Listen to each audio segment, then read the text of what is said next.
dumalang tayo. Kasama sa DJ. Diplomatic ako Pinas, Street Finance niya. Sure, title nito, Mystery Beach. Pakinggan niyo. Yeah! Mystery Beach, Mystery Beach. Sa unang tingin mo mababae siya. Sa unang tingin mo mababae siya. Mystery Beach, Mystery Beach. Akala ko'y babae yung patay na lalaki siya. Pakinig, pakinig, pakinig. Akala ko'y babae yung patay na lalaki siya. It was Friday night habang ako'y nagdadrive. Kasama ko si ang sakit, tabi-tabi ay napatay. Dun sa bar, habang kami dalawa'y nagkwentuhan. Meron ako, napo na babae sa putuan.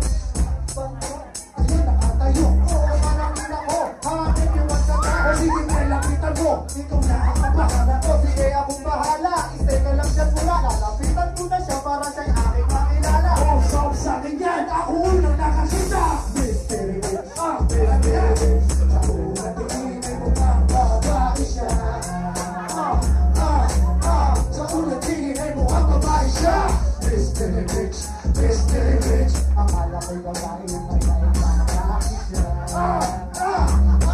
Akala ko'y babae yung patay na lalaki siya. So ayun agad-agad, doon na siya ang nilapitan at walang hiya-hiya. Pinanong ko ang pangalan, nilahad ko ang kamay ko, inabot naman niya. Sabay hindi na matamis, ang mula ng labi niya. Sabay lapit ni paring wak, tinapay namin balik at paring yan. Sinabi niya, ang laki ng kanya sukat. Oo nga, labi ka, ang laki pagkakari. Wala akong masabi, ganda mo pagkakayari.